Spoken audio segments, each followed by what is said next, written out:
to the curve, where ideas take flight,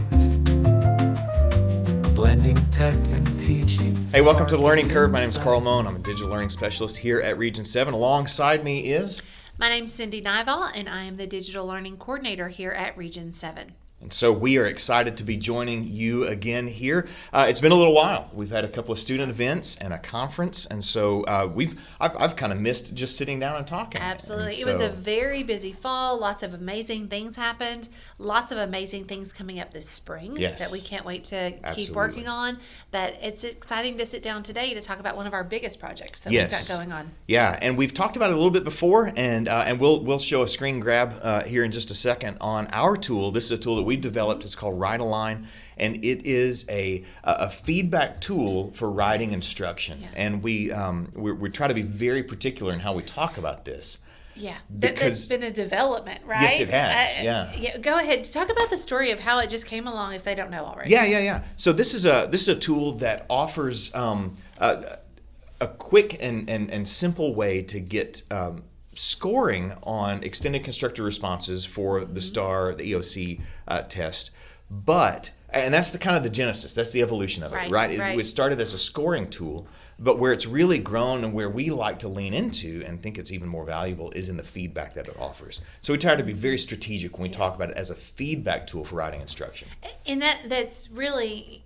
it's growing to be such an important piece of that conversation, because what we're finding is that whenever we're working with writing, the key thing that's been missing is not giving kids grades on essays. They've always gotten grades on essays, and that doesn't change anything. What changes things is how can we, now that we have a tool that scores things faster for us or gives us a second set of eyes even on the writing to help calibrate us or to advise us or for us to push back and apply our own expertise.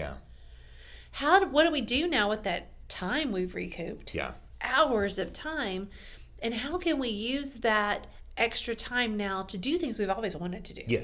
To now go, oh, I do have time to conduct writing conferences. Oh, I do have time now to give kids specific feedback on their essay that they can now go back and revise, and it's not now 2 weeks later, because that's what the norm has been, just due to that's how much time a human has to have to grade that many. So it's been really exciting work. And so today we really want to talk about that shift of how important feedback is in processes to grow kids and close gaps. Yeah, and that's really the key here is we're going to lean into a little bit of research, and we don't want to bore you, but there's some really important keys that we want to talk about because that feedback loop is essential. And there are two things that we really want to focus on when we're thinking about feedback. Is it good? Is it quality? And then is it timely? Because like you just said, if it's 2 weeks after I've written the thing, then it's less actionable at that point. It's less actionable for me as the teacher, but then it's less actionable for my student to actually revise and improve. And what's the point of giving feedback, or what's the point of giving a score if we're not trying to improve on that writing? Yeah, it's all about, and that's what we're finding.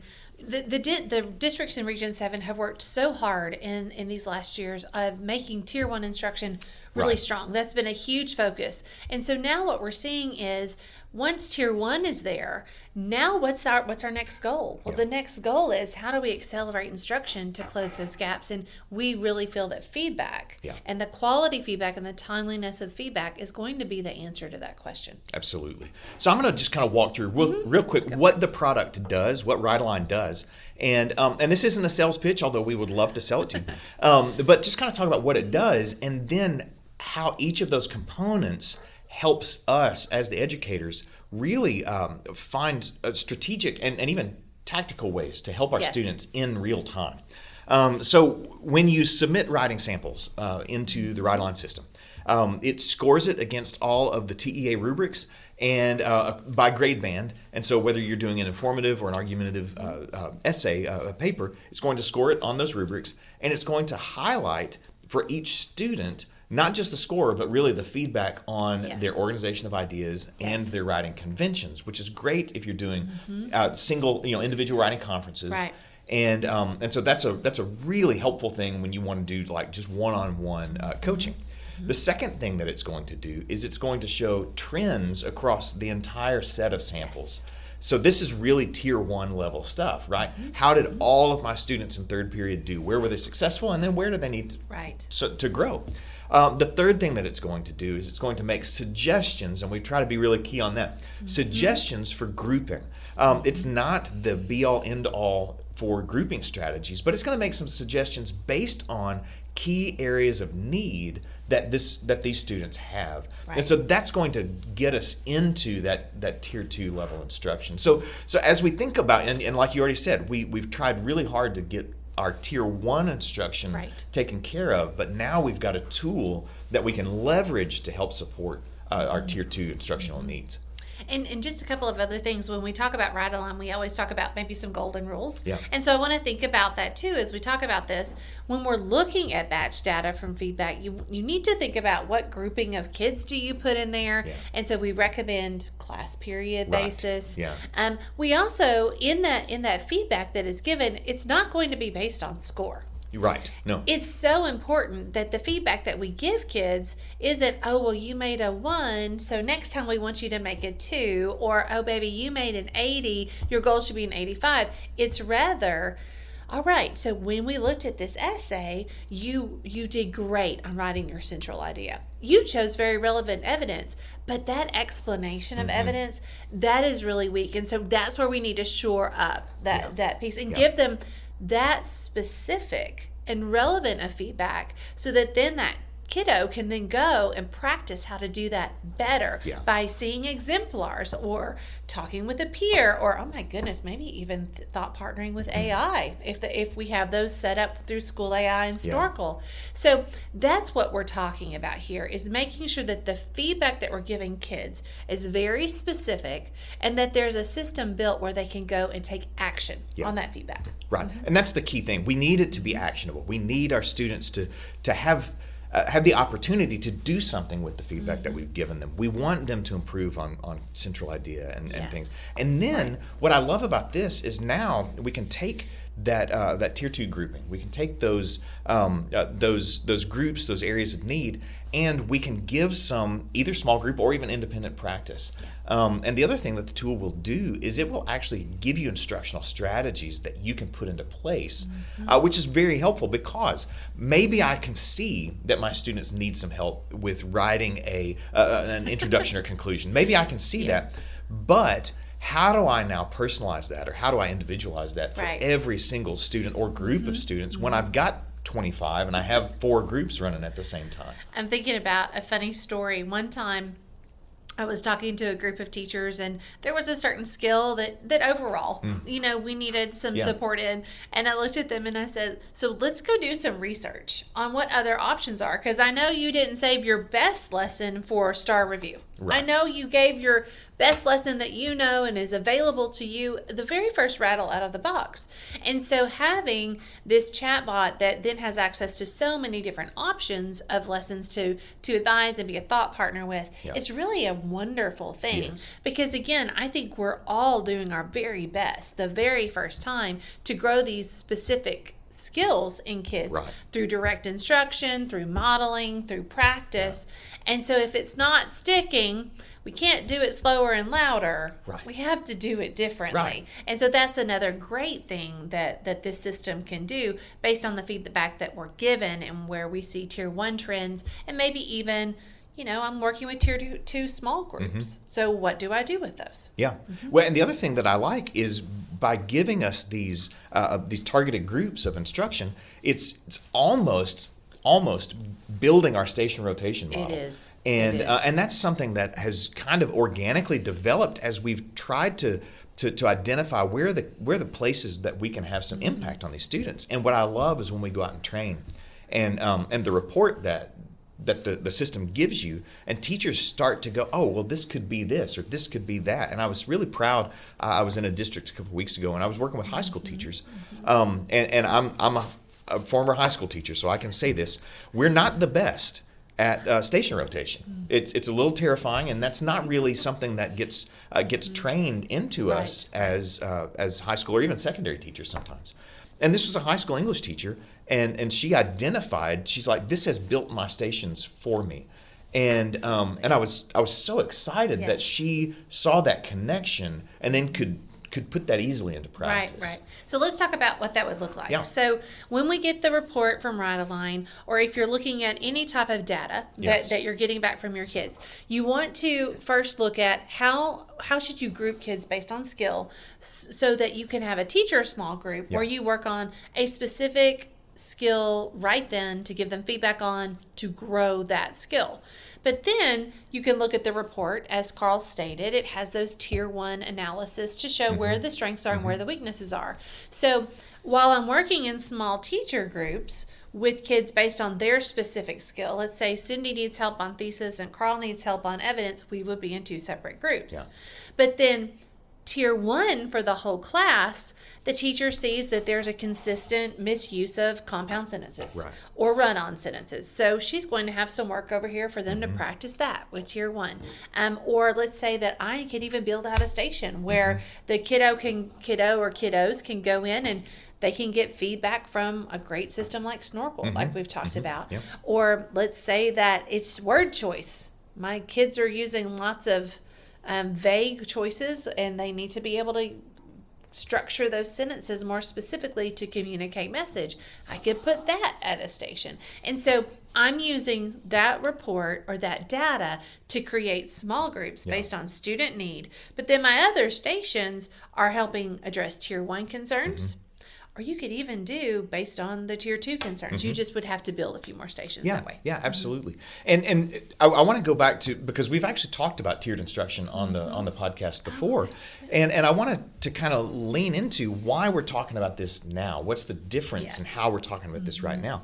Specifically, we're talking about writing instruction, and that's that as we come up on testing season, we know that that's an area of need, and we know that there's skills. And I want to come back to, you'd said that earlier, because the whole idea behind this is how are we taking those groups of students, because if we're talking about tier 2, how are we taking those groups of students that need help with evidence or need help with central idea, and how are we developing the skill so that they can feel confident when they're going into writing their essay later on.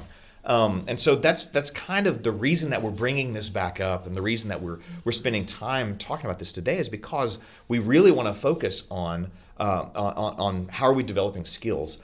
The other thing that I want us to come back to in a second, and I'm just tossing some stuff out there, so we'll go wherever we go, is the effect that quality, timely feedback has on students. Absolutely. And I think that we really need to consider that, because I can pull small groups all day long. I can do my tier 1 instruction all day long. If I'm not giving them the feedback that they need, then all I'm saying is, hey, we're going to work on controlling idea, or hey, we're going to work on evidence, or hey, we're going to work on writing conventions. Maybe I don't care as the student what we're working on today. So how as the teacher am I communicating that? And maybe maybe I asked that in a really weird way. No. So I think that's a great place to start. Let's start there. So we did a little pre-research to figure out what did Hattie find about how effective, what's the effect size of feedback on instruction, and it's 0.75, which is huge. Yeah. That's wonderful. That's what you want. And so when we think about that, let's think about why. Yeah. Why would feedback be so impactful? Well, it's specific. We need to make sure it's timely. That's on us. But then also, I want you to think about your audience. Yeah. Let's think about kids. Kids love to talk about themselves. Kids they like it to be personalized and about them. And so I think you truly have some buy-in. If I'm sitting down and I'm going, it's important to write a central idea, they don't care. Yeah. But if you give them look at their central idea and say, all right, you did it, it's down there, but let's look at how we can make yours better so that you can be successful, then number one, they're getting that individualized feedback to where they can now set that goal and internalize that. But you're empowering them. Yeah. And I think that's why I think feedback is so successful, because you are empowering your student to then be able to go and take it take it from there. I think that's really, really good. I like the idea of enabling and empowering and setting our students free to go do the thing that they need to be doing in the first place.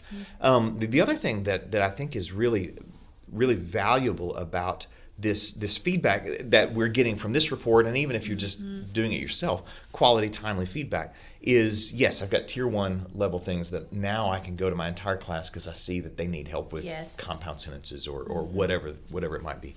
I can target my students who need help with controlling idea or evidence selection or developing my evidence. But now what it's doing with that individual student report is if I've got the opportunity to have a real writing conference. Exactly. Now I can slide the paper across to Cyndi and I can go, hey, look, here's not just your score, but here's the feedback on organization, how you built your paper, how you did the writing conventions, and in a very granular way, give targeted instruction to individual students now, which I think, and going back to what you said at the very beginning, having the time to accomplish that is so rare, maybe, because no one has the time to do this. Not to develop the depth of feedback that's now in this report. So the way it comes out, it looks a whole lot like the TEA scoring guides. But Carl has the feedback just for him and organization and conventions. Cyndi has it just for her. And so the beauty is, now that I've recouped all this time in scoring, I can pull that student up right along the side and say, okay, here's the feedback that you got. You did this great. Way to go. That's awesome. Here's a couple of things we need to work on. Now, which one do you want to work on? That's the other thing that I love about that particular student report is if we're conducting writing conferences correctly, we should be celebrating most of the time. It should be a celebration of what the child did. It should be a cheerleading session to say, good job. I'm going to point out specifically why your thesis or central idea was good. I'm going to point out specifically why your evidence was good. And then we're going to look at the feedback to see what feedback might have been growth feedback. I'm just going to call it that. And then they only need to really pick one. They just can work on one. So if I've got that my explanation and my organization was weak, and then I need to work on sentence structure. Well, those are 3 growth feedbacks. And truly, as a student or as a teacher leading a student, one of those is the goal, not all 3. And that way, we're helping kids grow in little increments to slowly close that gap. And it offers us the opportunity for direct instruction, direct, explicit instruction around the skill that they need help on. And I love the idea of students setting goals. That makes my blended learning heart really happy because that's student data tracking. And so now when I as a student get to track my own data and I get to choose, right? I get to have ownership in what I'm working on. I track my data, and then at the next writing conference, then Ms. Nivall comes and she's like, "Oh, hey, look, you did that," and so now there's some growth, and there's a celebration. Again. And then I get to move to that next goal and really show progress in that way. So I love that. There's a lovely book, and I can't remember the name of the author. I see her face because she actually trained me here in the building. It's called Hidden Gems, and it's about how to conduct really successful writing conferences. So I'll try to figure that out, and we can put that in the show notes if you want to access it. That's just so great because now you're building on success rather than showing instead of a deficit. Absolutely. And I think that deficit, particularly in writing, we all know writing's hard. So let's try to approach it from a growth perspective and not from a deficit perspective, and see how that might flip our experience and our students' experience. All right, let's jump into what you talked about, skills. Okay, I'm going to talk a little bit here. Please. Because when it comes to how we work with kids in those conferences, we do have to also understand in writing in particular how the skills lay out. And I'm more of an RLA person. I can also speak science very well. My husband's the math person. Okay, you're social studies, right? So in all of those contents, there is a process, a hierarchy, a spiraling of skills to work towards some mastery. So for writing in particular, there are skills that have to be developed and built to get to mastery. And I'm going to say this, a mentor of mine named Gayla Wiggins said this: mastery is at the end. All right. So when we start to give ECRs in October or November as our baseline ECRs, we should not expect any level of mastery. That is the beginning. It is a temperature check. We're just seeing where they're at. Yeah. And then from there, basically, we need to be looking, how can we build those skills to mastery at the end for that STAR test? So truly, when you're writing, particularly this literary analysis, this response, this constructed response, the first thing kids have to be able to do is read and understand the text. It's not even a writing skill, right? It's all about comprehension. And then they have to be able to read and understand the prompt. If they can't do that, doesn't matter what's going on over here, right? We can work on sentence structure. We can work on maybe answering a question, but that has to be in place. So I just want to put that out there as a consideration, that it might actually go to processes within the reading language arts realm that are basic. Then kids have to be able just to answer the question.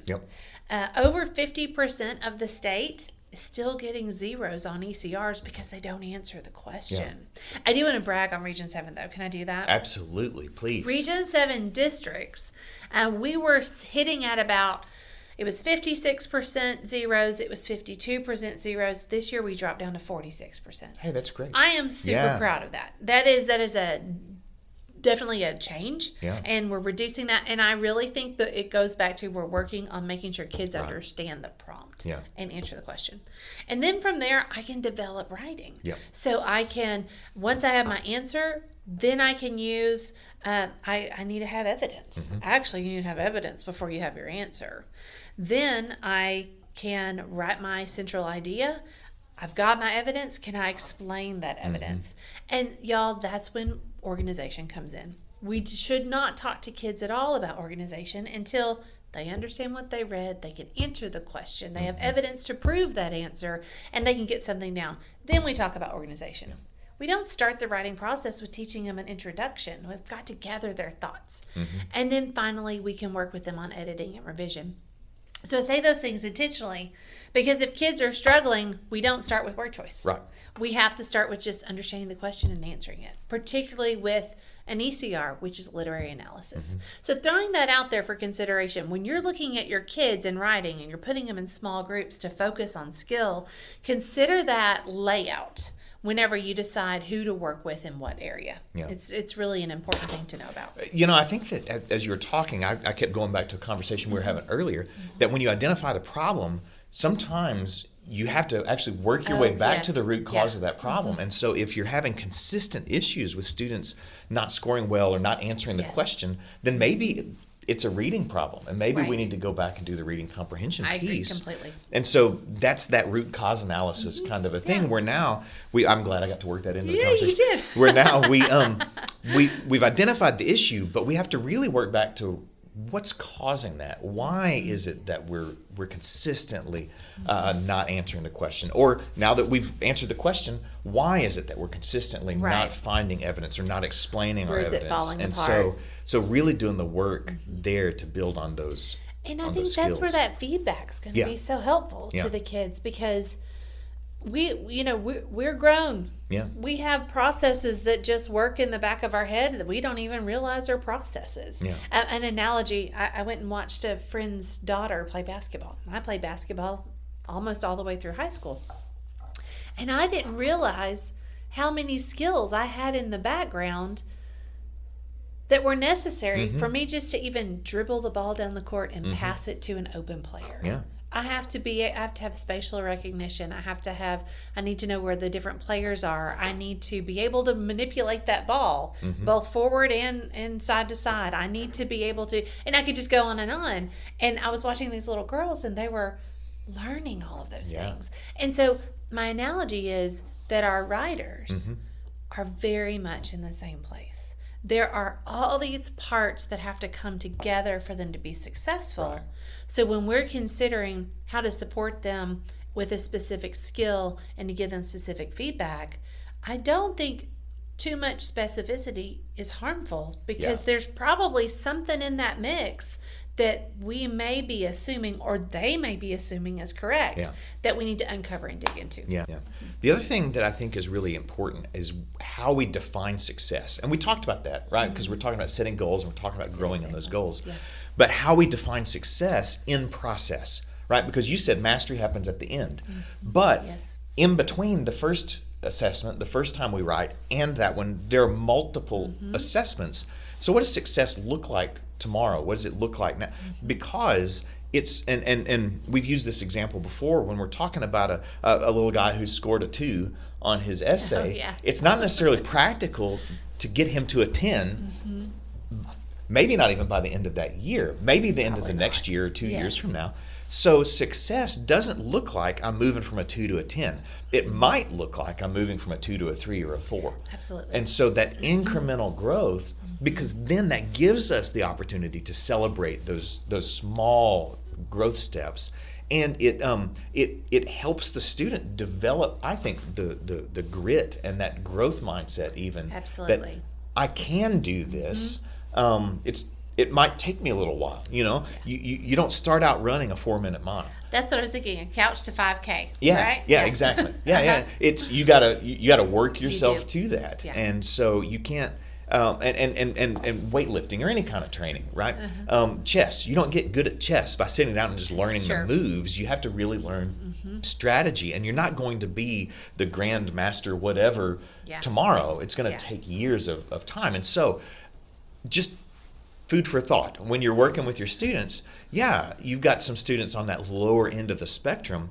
Winning for them isn't getting an 8 next test. It's getting a 3. Right. It's getting a 4. Yes. And setting those small little targets. So when you look at the exemplar, right, a 3rd grader, a 4th grader is not going to write a 5-paragraph paper. It might be taxing for them to write 5 sentences. And so if we can get them to, if they're writing 3 consistently, can I get them to 4? Can I get them right? And I want to tag on to that. That's also us as educators knowing what mastery looks like. So I love what you talked about with different kids. Their level of development and mastery, it's going to move at different rates, and we know that. But sometimes we're trying to get that 5. We're trying to get that 5. But then also, I want us to consider. Let's think about a 5-paragraph essay. When we look at the scoring guides, there are very few 5-paragraph essay exemplars. Right. They're more like 2 paragraphs or 3 paragraphs. In fact, the rubric says nothing about length. The rubric just says they have to have a central idea, evidence that proves it, explanation that connects it. It's got to be organized, meaning intro, conclusion, and transitions. And then they have to use grade level appropriate conventions. That's what they're grading for. And so I do think that that's also something we have to know deeply and intimately to make sure that our expectations for mastery line up, so that now it's easier for us to go, I don't need to worry about the score. I need to worry about what's Carl's goal. Right. What feedback can I give Carl to move to that next step? And I think that's a really important distinction there. Yeah, I think so too. So as we think about, as we're in that testing season, and all of you ELA people, as you're working on writing, and even other contents, because you got the SCR, which we didn't really address, but as you're thinking about what good writing looks like, but as you're thinking about how can I get timely feedback, how can I get quality feedback to my students to help them improve their goals, right? If you had to say one sentence to kind of guide our thought process as we're working toward mastery, we're not there yet, but as we're working toward that, growing toward that, what's that thought that you would just kind of say as we're trying to help our students? I would say, don't forget the celebratory piece of it. That it needs to be a positive experience for kids so that they have buy-in and they have hope and they have belief. But then I would also say that whenever you're working toward mastery at the end, make sure that what you are talking to them about is a specific skill where they see an exemplar, they see an example, and they know where to go. Yeah. And I think that that's the best I can give you. I think that whether you choose to focus, I hope you choose to focus on Carl needs this, Cyndi needs this, so I'm going to do that. That is where we're trying to move us, because that's how we close gaps and accelerate instruction. But if you're still working on tier 1 and whole group, the same advice applies. Let's celebrate what we as a class did well, and that should be the majority, because now you're reinforcing good skills. But then let's find one small thing that as a class we needed help on, let's seek out advice for how to maybe approach that a little bit of a different way. Let's show them good examples and then let them apply it and practice it first. One other piece of advice. If you're trying to grow writers, grow them in essays they've already written. Yes. A brand new essay is not required. So if I see that my class at a tier 1 level does not choose relevant evidence, I'm not going to teach another evidence lesson and have them write a new essay.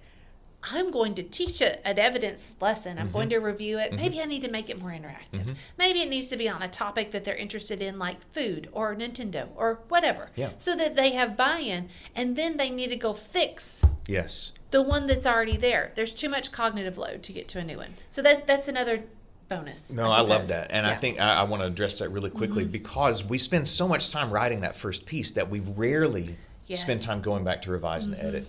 And that's an important skill. That's actually a tested skill. And so by doing that, not only are we getting practice in writing ourselves, our own essay, but we're actually reinforcing the revising and editing component that we're going to be tested on anyway. Right. And I think that by doing that, by continuing to revise, by continuing to improve, the long-term effects of that are writing in the future that my students are doing. They're going to be conditioned that I need to go back and fix what I've already done. Yeah, absolutely. Now, you gave me, what's the advice? My challenge is, my challenge for you is with tools like Write-A-Line available, and there are other opportunities out there, how are we reflecting on our current practice and systems to see how we are putting the opportunity for strategic and timely feedback into our lesson cycle? It's not built into many of our cycles. So that's my challenge for you. Okay, I have 45 minutes, 5 days a week. So if this is what we need to do, what does that mean for the instructional cycle moving into STAR? Right. Where am I going to work that in? Because it is worth the time, and the research shows that it is. So there's your challenge. And when you do it, I want you to email me and tell me what you did so we can share your success with everybody. Absolutely. Yes. So this episode was, you notice we don't have our computers in front of us. It was very tech light. We do have a product that we believe in and we think is very, very helpful and effective. But more than that, we really want to talk about pedagogy, and we really want to lean into best practices, because ultimately everything that we're doing anyway is about trying to improve student outcomes. And so the more that we can help you prepare your students, the better we feel like we've done our job. So please use our tool. Please don't use our tool. Use something that's going to guide your instruction, that's going to help you with feedback. And so that's really where we're trying to come. Feedback has shown the evidence is highly effective for student outcomes and student improvement. So that's the episode for today, and I appreciate you hanging out with us, and we look forward to seeing you next time. Thanks so much.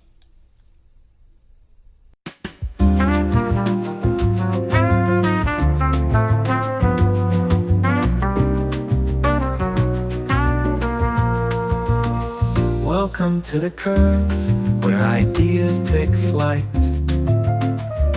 Blending tech and teaching, sparking insight.